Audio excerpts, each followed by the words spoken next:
a Igreja Batista sempre tinha culto matutino, hoje eu não sei mais, né? Que era bem tradicional. Mas todo domingo tinha o culto matutino, 5 da manhã. Ah, 5? Acho que não tem mais agora.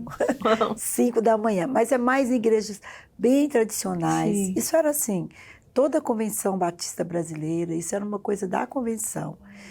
E meu pai também era um homem assim manso, muito culto, lia muito. Então, ele não deixava a gente ficar em casa às 5 da manhã. Uhum. Mas ele tinha uma forma também muito assim, né? Ele explicava a gente por que era importante. Sim.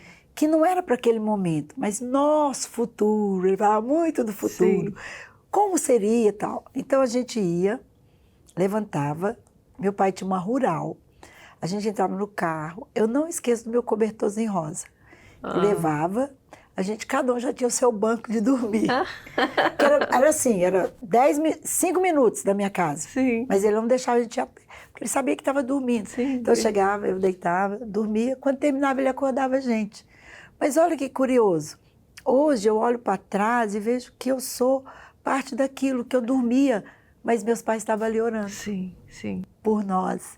Aí ele acordava, a gente voltava para casa, continuava dormindo até 9 horas da manhã, porque tinha escola dominical.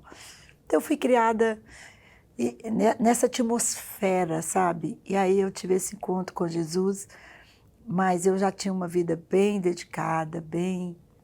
Depois desse encontro, o que mudou? O que você acha que daí você, por já ter tido aquela experiência, você se dedicou mais ou teve mais revelações? Eu comecei a orar mais. Eu era diferente dos meus irmãos, eu gostava muito de orar. Depois que eu me batizei, então eu queria receber algo maior de Deus. Uhum. Na época, como eu vim do meio bem tradicional, então muitas coisas não era falado. Sim. Mas eu questionava muito meu pai. E ele te explicava? Porque eu falava, pai, depois que eu me batizei, parece que tem um vazio dentro de mim. Ele me explicava, falava que não, tal. Mas era assim, eu tinha uma sede. Eu entrava para orar no meu quarto, ficava lá orando, lendo a Bíblia. Eu lia muito a Bíblia, eu lia muitos salmos, eu fazia o propósito, nem sabia o que era isso, mas hoje eu sei que era um propósito. Todo dia eu ia lendo salmos, ia lendo, e eu orava. Em voz alta já? Em voz alta, dentro do meu quarto, da porta fechada. E eu fechava a porta, e eu ficava assim, sabe? De repente eu me pegava chorando, falando, Deus, eu quero você, eu quero ganhar almas, eu quero ganhar vidas. O Batista também ele é muito focado a missões, né? Uhum. Missões estaduais, missões estrangeiras. Hoje mudou muito, né? Mas era muito, tinha um dia certo de tirar oferta para missões estaduais, missões estrangeiras. Então a gente fazia os cofrinhos, essas coisas. Então eu falava muito de missões. Tinha aquelas apoteoses sobre missões estaduais, mostrava foto das crianças. Então eu orava muito, que eu queria ser uma missionária. Eu queria ganhar muita alma para Jesus, eu não queria ser outra coisa. Então, se você perguntasse para mim, Sim. o que você quer quando você crescer? Então, tinha isso na escola, missionária. E antes dessa fase, né, eu falava para minha mãe que eu queria ser maestra. Olha! Maestra de louvor? Maestra, eu queria ser maestra, porque maestro, ele forma coral. Sim. E eu falava para ela que eu ia viajar o mundo inteiro e que eu ia ensinar as pessoas a cantar sobre Jesus. Uhum. E eu falava, mãe, todo mundo gosta de música, e aí eu vou cantar música de Jesus. Por isso que eu ficava no quarto, eu pegava o cantor cristão, na época era só cantor cristão, eu ficava decorando as músicas. Porque quando eu fosse para o seminário, porque na minha cabeça, eu ia para o Iber, onde meu pai estudou, que eu ia me formar, fazer música, eu ia ser uma maestra, e eu ia formar coral, e eu ia ganhar muitas vidas para Jesus. Então, assim, esse era meu discurso. Eu sofria de ansiedade. Você não via a hora que chegasse esse momento. Eu queria que fosse logo. Eu falo, mãe, você não pode mudar a minha idade para eu poder ir para... Porque tinha só depois dos 18 anos. Então, eu cresci isso. Fui muito influente na igreja. Sim. Fui presidente, aí fui cuidar de crianças. Foi tudo, eu né? Teve uma fase que eu e minha irmã, meu pai tinha como fala, um programa na rádio. Às vezes eu fico lembrando dessas coisas. Então, eu e a minha irmã cantava na rádio. Pequenininha, a gente cantava.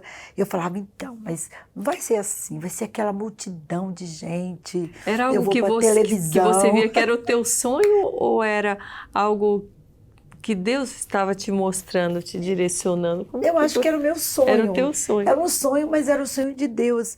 Eu sempre, desde essa fase dos 14 anos aí, que foi mais forte ainda para mim, mas desde criança eu sempre fui muito focada, eu levava muito a sério as coisas. Sim. E era impressionante. Quando eu via alguém pregar uma coisa muito bonita, quando eu via alguém falar de missões, eu chorava muito. Chorava. Por que você está chorando? Né? Não, é porque eu não gosto de saber que criança sofre, que pessoa sofre, sabe? Era muito melancólica. Então, assim, eu acredito que era também Deus me forjando para a intercessão. Sim. Então, desde criança. Então, eu ia para o quarto, eu ficava orando pelas criancinhas da África, Senhor, dá comida, manda comida. Olha só. Desde criança. Então, eu cresci nesse Porque já é você se preocupando com o próximo, com o outro. Sempre me preocupei. Tudo a ver. Você tinha isso, só que ainda não sabia o que era a dimensão que era. Não sabia o que era intercessão. Depois, eu fiz um propósito de ler todo o livro de Salmo todo mês. Uhum. E aí começou a acontecer algumas coisas comigo, 15 anos. Eu sentava e pegava a Bíblia e começava a ler. Eu ficava inquieta. Aí eu ia orar, ficava inquieta. Aí eu encostava na minha cama. Eu só conseguia quando eu ajoelhava. Olha. Eu não entendia por quê, mas eu não me sentia bem orando de outra forma. Isso não era uma prática da minha casa, para falar assim, eu via meu pai ajoelhado. Não, era uma coisa muito particular minha. Então, assim, eu sempre fui voltada para as coisas de Deus. Eu sempre queria cuidar de muitas crianças. Eu queria ter cuidar de muitos pobres. E quando que você percebe, a partir desse momento, que esse plano começou a se realizar? Levou muito tempo? Você teve que aprender a domar essa ansiedade por muito tempo ainda? Tive que aprender de uma forma muito ruim.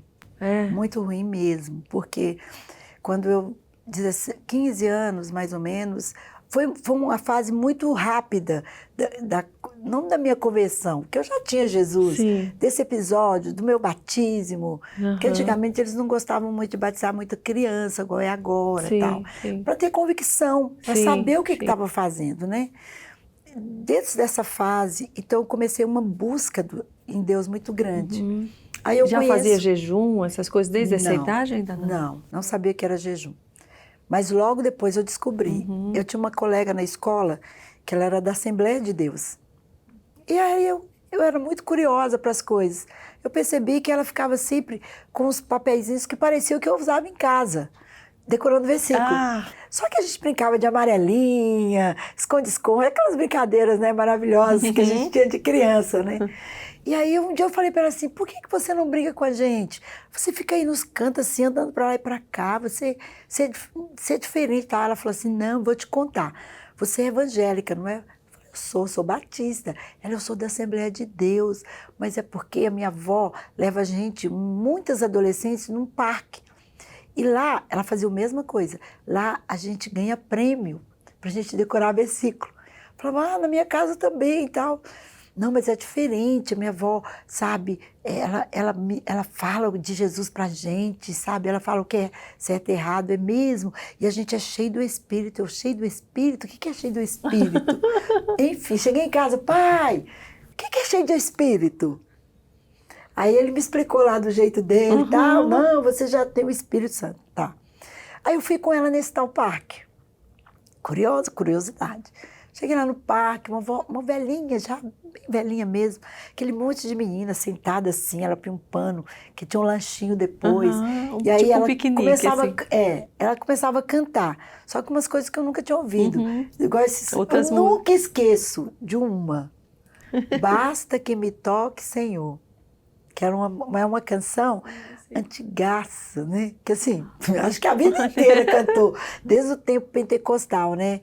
basta que me toque, Senhor, que a minha alma cansada vencer. Uhum. Aí elas começaram a cantar um negócio de glória, que falava de glória, de aleluia. E você falava, o que é glória? O que é aleluia? O que é aleluia? Mas era legal ouvir, sabe? Era bonito ouvir aquilo. Mexeu comigo. Beleza. Daqui a pouco ela falou assim, ela falou sobre Lázaro, a ressurreição de Lázaro, que Deus tinha uma história para ressuscitar a gente e tal. E aí, depois ela pediu para ficar de joelho. Todo mundo de joelho, mas isso eu já fazia. Sim. Aí todo mundo de joelho. Aí, olha, todo mundo começou a orar alto, chorar. Eu falava, meu Deus, eu sou a única feliz aqui. Elas todas são tristes. Porque para mim elas estavam chorando de tristeza. Aqui tem gente que fala isso, que fala, Karina, agora só chora. Eu falo, gente, não é tristeza, não gente. É, sabe, a presença de Deus. Ela, sabe, quando você pensa o que Jesus fez por você, onde você estaria? Nossa. Dentro do histórico que eu vivi, o histórico que você viveu, história que muitas pessoas vivem. Quando você lembra que Jesus entrou na sua vida, não tem como. Não tem como.